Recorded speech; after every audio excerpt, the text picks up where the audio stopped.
जय सिया राम। सब सुख लहे तुम्हारी सरना, तुम रक्षक काहू गुरना। श्री हनुमान जी तो ऐसे देवता हैं कि एक बार कोई उनका सुमिरन कर ले, एक बार भी पुकार ले, एक बार भी चालीसा का पाठ कर ले तो उसका प्रतिफल निश्चित ही प्राप्त होता है। कब प्राप्त होगा ये अलग विषय है, लेकिन इसका प्रतिफल आपको मिलेगा ही मिलेगा।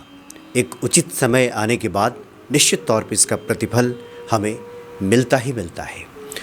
बाबा नीम करोली जी महाराज के ऐसा एक प्रसंग है, एक सत्य घटना है जिसकी चर्चा बाबा नीम करोली के अलौकिक प्रसंग में किया गया है।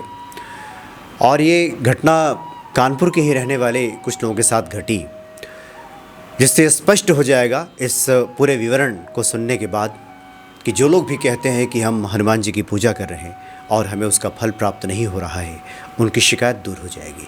वो समझ जाएंगे सही मायने में कि हनुमान जी के दर से, उनकी चौखट से कभी कोई खाली नहीं लौटता। हनुमान जी तो तुरंत का तुरंत दे देते हैं। एक संत से मुलाकात हुई थी, ऋषिकेश के संत हैं। उनका तो स्पष्ट तौर पे कहना था कि जो भी हम कृत्य इस प्रकृति में करते हैं, सृष्टि में करते हैं, उसका कई गुणा हमें मिलता है लौट करके। कभी न कभी वो लौट करके हमारे पास आएगा, क्योंकि ये प्रकृति का स्वभाव है, कभी किसी का उधार नहीं रखती। जो आप करेंगे उसका कई गुणा आपको लौट के मिलेगा ही मिलेगा। इसलिए व्यक्ति के हाथ में कार्य करना है, कर्म करना तो है, लेकिन उसका प्रतिफल आपको कई गुणा वही मिलेगा जो आपने किया है। इसलिए व्यक्ति चाहे तो किसी का अहित कर सकता है, वो स्वतंत्र है, उसके पास शक्ति है, लेकिन इस भाव से वो जब कार्य करेगा, किसी का अहित करेगा, तो करने वाले का तो जिसके प्रति किया जाएगा उसका अहित तो कम होगा, जिसने किया है उसका ज़्यादा हो जाएगा, क्योंकि ये प्रकृति का स्वभाव है। इसी प्रकार से आप जब हनुमान जी की शरण में हम जाते हैं, उनको पुकारते हैं, उनके पाठ करते हैं, तो इसका प्रतिफल भी हमें मिल जाता है। एक बार की बात है, बाबा जी महाराज कैंची धाम के आश्रम में रात्रि में विश्राम कर रहे थे। रात्रि का प्रहर 11 बजे के ज़्यादा का समय हो चुका था।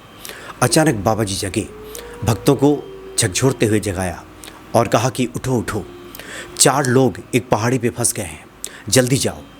ठंड का मौसम है, उनकी गाड़ी फंस गई है, वो ठंड से ठिठुर रहे हैं, उन्हें बचा कर लाना है। और ये भी कहा कि चाय बना लेना, वहाँ चूँकि बहुत ठंड है, उन सबको ठंड लगी है, पहले चाय पिलाना, उसके बाद उन्हें लेकर के आना। तो लोग भागते भागते, जो भक्त थे आश्रम में, वहाँ पे पहुँचे तो उन लोगों ने जा कर के देखा कि एक पहाड़ी दुर्गम जो रास्ता था, वहाँ पे एक गाड़ी फंसी हुई है और गाड़ी का मुख बिल्कुल खाई की तरफ है, और ऐसी जगह पे जाकर वो गाड़ी फंस गई है कि वहाँ झूल रही है, कभी भी वो नीचे गिर सकती है। और उसमें 4 लोग फंसे हुए हैं, इसमें 3 महिलाएं और एक पुरुष। जैसे तैसे भक्तों ने उन्हें, गाड़ी में जो लोग फंसे थे, उनको निकाला बाहर। तब तक इधर बाबा जी ने कुछ अन्य भक्तों से कहा कि देखो, वहाँ तो अब चाय भी ठंडी हो गई होगी, पुनः चाय बनाओ, फिर से तुम लोग भी लेकर के जाओ, वो बड़े परेशानी में हैं, उनको चाय पिलाओ और उनको लेकर के यहाँ आश्रम में आओ। तो कुछ अन्य भक्त भी भागते हुए वहाँ पर पहुँचे और जो यात्री थे, जो फंसे हुए थे, उनको ला करके आश्रम में बैठाया गया, उनकी सेवा शुश्रूषा की गई। जान पे उनकी बन आई थी, काफ़ी वो लोग घबराए हुए थे। बाबा जी ने सबको आश्वस्त किया कि अब सब ठीक हो जाएगा। उसके बाद बाबा जी ने अपने भक्तों से कहा कि जानते हो तुम सब ये लोग कौन हैं?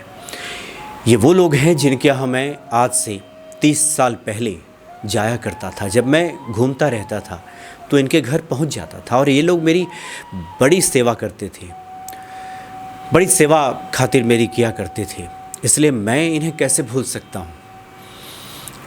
तो ये अब की बात नहीं थी, 30 साल पहले एक सत्कर्म किया था उन लोगों ने, और जब मुसीबत पे जान बनाई, जब जान पे बनाई, इतनी बड़ी मुसीबत आकर खड़ी हो गई, उस वक्त हनुमान जी के जो प्रतिमूर्ति हैं, बाबा नीम करोली जी महाराज, वहाँ पर आकर खड़े हो गए उनको बचाने के लिए।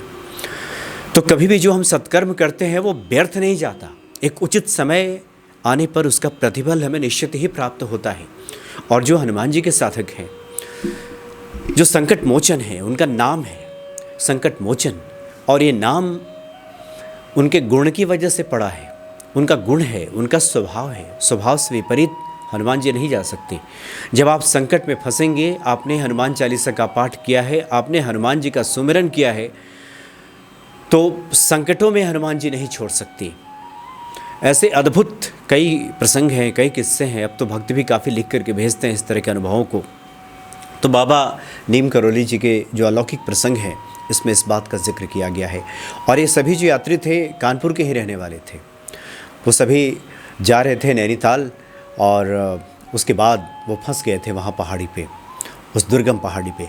तो इतनी बड़ी मुश्किल स्थिति जब आई तो बाबा जी वहाँ संकट मोचन बनकर खड़े हो गए। 30 साल पहले किसी ने बाबा की सेवा की थी, कुछ खिलाया था, कुछ खाने को दिया था, कुछ आव भगत की थी, और बाबा जी ने इस प्रकार से उसका प्रतिफल उन्हें लौटाया कि उनको जीवन दान दे दिया बाबा जी ने। तो इसलिए जो लोग भी हनुमान जी की शरण में, हनुमान जी के भक्त हैं, वो परेशान बिल्कुल ना हो। जो आपने किया है उसका प्रतिफल निश्चित ही मिलेगा। किया हुआ हनुमान चालीसा का फल कभी व्यर्थ नहीं जाएगा, वो निश्चित ही मिलेगा। एक उचित समय जैसे ही आएगा वो मिल जाएगा। तो बड़े दयालु हैं श्री हनुमान जी, बड़े दयालु हैं बाबा नीम करौली जी महाराज। जय सिया राम।